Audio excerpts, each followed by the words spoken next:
Okay, so we're here with term 3, swap shop for year 8. The revision video, we're going to start with lesson 1, breathe in. So when we breathe in and we breathe out, a couple of things happen. So let's concentrate with what happens when we breathe in. So when we breathe in, our rib cage moves upwards and outwards.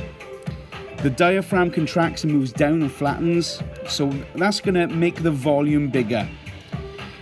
And the air pressure in that case is going to decrease. So when the volume gets bigger, the air pressure decreases and then air can enter the lungs. Whereas when we breathe out, expiration is the opposite. So downwards and inwards there, it's going to relax and move upwards. This is going to make the volume smaller, therefore increasing the air pressure, so air is forced out. And that's breathing.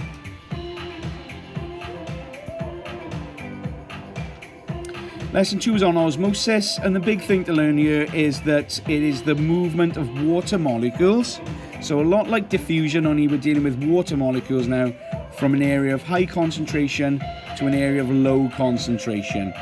The thing that we need to add for osmosis though is through a semi-permeable membrane. So that means it's through a membrane, almost like a tea bag, you could think of that.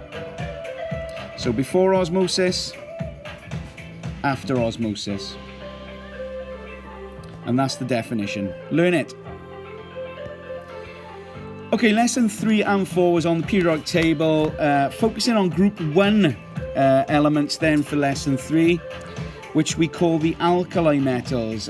We should know from year 7 that they get more reactive as we go down the group. Some other things to learn though in year 8, that they are soft and they can be cut by a knife. They are low density.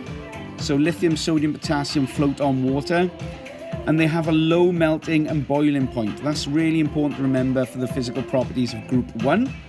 However, alkali metals do share a few properties with metals because they are still good conductors of heat, electricity, and they're shiny, as we can tell there, but very reactive. So that was group 1, alkali metals. Lesson 4 was on the halogens then, group 7, which is here. And we've got fluorine, chlorine, bromine, iodine. And we've got 7 electrons in their outer shell that we know. They are all non-metals, so they're dull, they're brittle, which means they break easily, and they cannot conduct electricity. But they do form metal halides. So what they like to do is to form bonds with those of group 1. For example, sodium plus chlorine gives us sodium chloride. And that's all we need to know on group 7, the halogens. Coming down to the rates of reaction then, how to speed them up from year 7 if we increase temperature, concentration and surface area, and by adding a catalyst, you are going to move the rate of reaction this way. So anything that increases the rate of reaction, so if we've got time on the bottom, anything right to the blue line is speeding up the rate of reaction, anything left to the blue line is going to be slowing down the rate of reaction. So when you're given a question and you've recognized that the temperature has been increased or the concentration has increased, the chances are the line is going to be to the right of the blue. The only important thing to remember here is the yield. So sometimes if you're reacting, if the difference is between 2 grams and 1 gram, so you've got half the mass, it would be half the yield. So your blue line then would fall halfway down.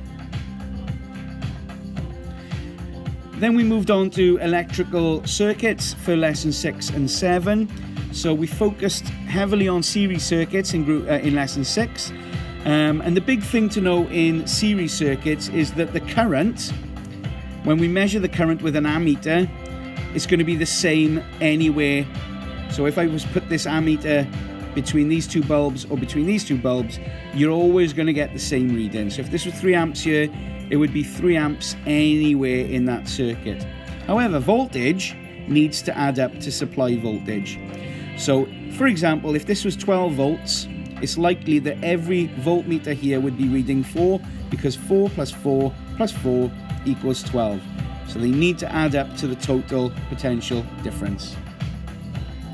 Lesson 7 then was on parallel circuits, and it's the exact opposite relationship here, whereby the voltage is the same now in each branch, but the current splits up. for example, if this was 4 amps here, it's likely that this would be 2 amps here because they're going to take 2 paths. Or if I go with the arrows, they're going to take these paths. So it's going to come out and it's going to split. So like I said, if I've got 7 amps there, I've got 3 amps there, it's going to be 4 amps there because 4 plus 3 makes 7, and it's going to be 7 back by here because they all meet again and come back to be pushed. Now voltage is brilliant because if it's 3 volts there, it's got to be 3 volts there, and it's got to be 3 volts there because voltage is kept the same throughout. And that's parallel circuits.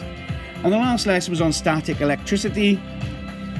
And really, all we need to know is that an object that gains electrons, because electrons are negative, the object is going to become negatively charged, and the object that loses the electron is going to become positively charged.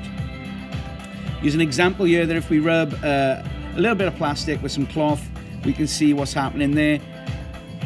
The electrons are getting rubbed off onto the plastic from the cloth, so they become charged. And we should all know that opposites attract and that like charges repel. And that was Term 3 Swap Shop revision video. Enjoy.